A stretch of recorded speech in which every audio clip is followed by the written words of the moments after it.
One will mistake this for a Hollywood movie scene.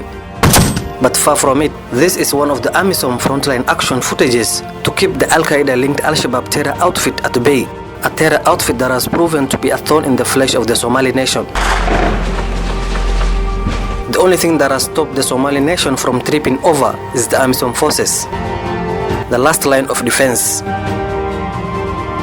More than 10 years now, a military force made up of soldiers from different African countries has dotted the Somalia landscape, sporting their green berets.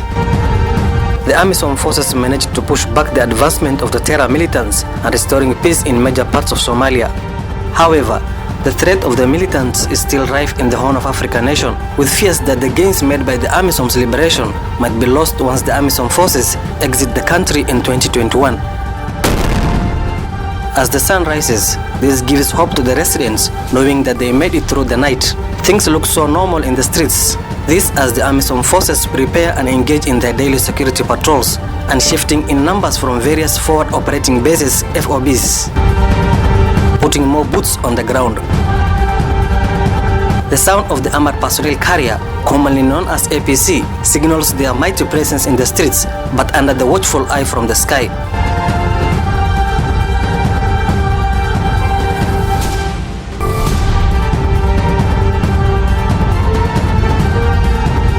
The military components of the AMISOM are troops drawn from Kenya, Uganda, Burundi, Djibouti and Ethiopia, who are deployed in 6 major sectors in Somalia.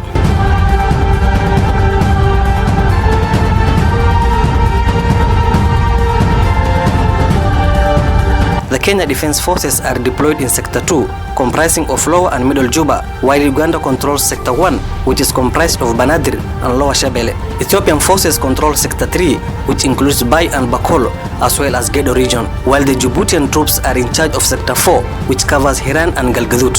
Troops from Burundi have taken over Sector 5, which is comprised of the Middle Shabelle region, while Sector 6 is divided between the Kenya Defense Forces and the Ethiopian counterpart.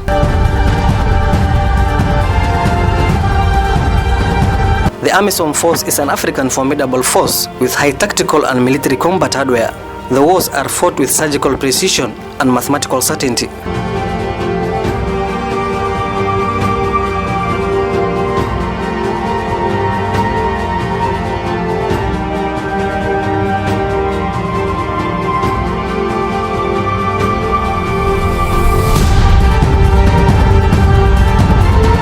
Apart from the troops maintaining high surveillance day and night, they are also putting up several institutions to strengthen local governance and administration that can begin service delivery as well as rebuilding the local economy in the Horn of Africa nation, which has been long bedeviled by humanitarian challenges.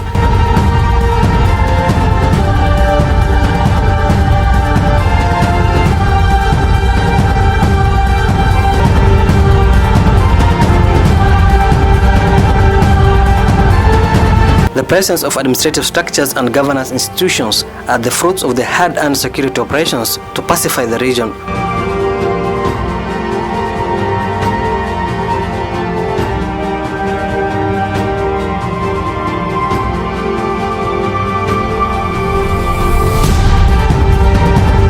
Back in the camps, the troops have set up medical facilities to aid the vulnerable children and mothers.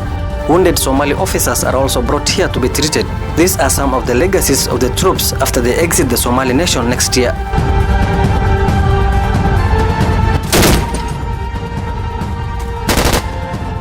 Kismayu town is now much peaceful, unlike the past, where gun battles rock the streets.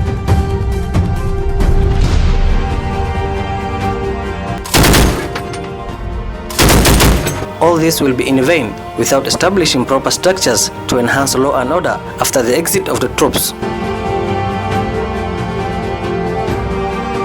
The training of the police and the Somali forces is key in ensuring the long-term security of Somalia.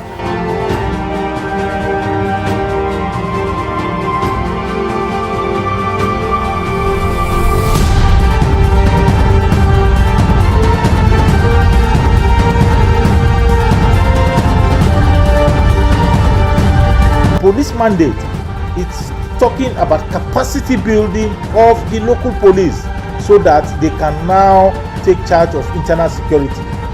Kenya contributes individual police experts. Military experts are however questioning the decision by the United Nations to end the AMISOM mission in Somalia come next year. Many are also fearing that the country might slide back into the grip of the Al-Shabaab terror group and become the breeding ground for global terrorism.